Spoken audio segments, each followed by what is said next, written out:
Please click like and subscribe and that little notification bell for the next episode.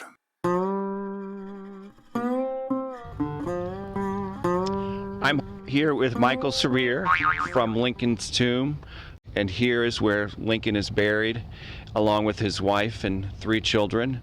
The tomb was originally built with donations. A group of the president's friends felt he deserved a fitting tribute, so they raised $171,000 to build the tomb originally. So before this tomb was completed, the original vault's still at the base of the hill in the back, and Willie and the president were put there on May 4th of 1865, and they were there until December of 1865. At that point, they were transferred halfway up the hill to a temporary tomb, and then Eddie, the son who had been brought from downtown Hutchinson Cemetery, joined his father and brother. They remained at that temporary tomb until September of 1871. The permanent tomb was started in 1869 and completed in 1874, but the burial chamber was completed in 1871. So at that point, the family was moved to this tomb, and the second tomb was dismantled. This tomb here has been the only resting place for Tad and Mary. The others had been moved to the tomb from other spots. Now this is a replica of an actual bust that is in the Capitol building. If you look real close, it says Gutzen-Borglum 1908. This was done about 20 years before Gutzen-Borglum started Mount Rushmore. It became more popular to rub the nose during the World War II time. A lot of men going to war, rub the nose for luck. So now we have close to 300,000 school children a year to come and rub the nose for luck, and as you can see, it must work. A lot of people do it. So.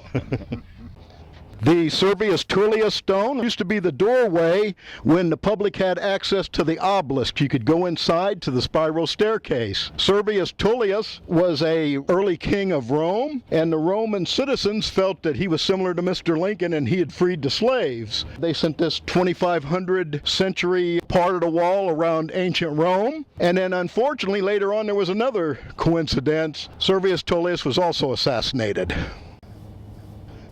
The statues were made by Larkin Mead, and by a strange coincidence, he was also the gentleman that won the contest for the design of the tomb, but he was a sculptor by trade, so the organization had to hire an architect. But Mr. Mead made the statue of the president. The statue of the president, he is holding a copy of the Emancipation Proclamation in his left hand, and he is standing on the Constitution to show his constitutional authority to use the 4 military branches here to bring the wayward sisters, as they call the southern states, back into the family of the United States.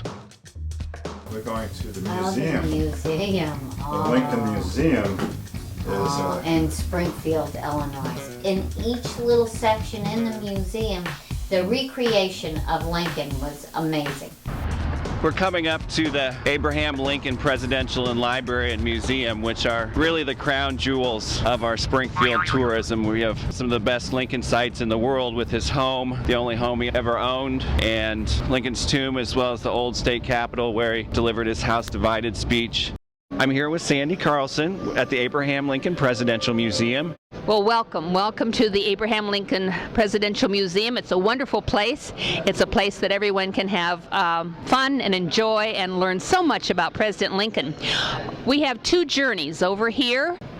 We have Journey 1. Journey 1 starts through the log cabin. You enter the log cabin and you learn about Abraham Lincoln's early years, and it takes you up to where he's elected president. Journey 2 begins at the White House. You take your journey through the presidential years of Abraham Lincoln. You come out where he is laying in state. We have 2 theaters. The Union Theater is about a 16-minute film of his life. Our second theater is called Ghosts of the Library. Our living history comes alive through the library. We also have the Treasury Gallery and the Illinois Gallery.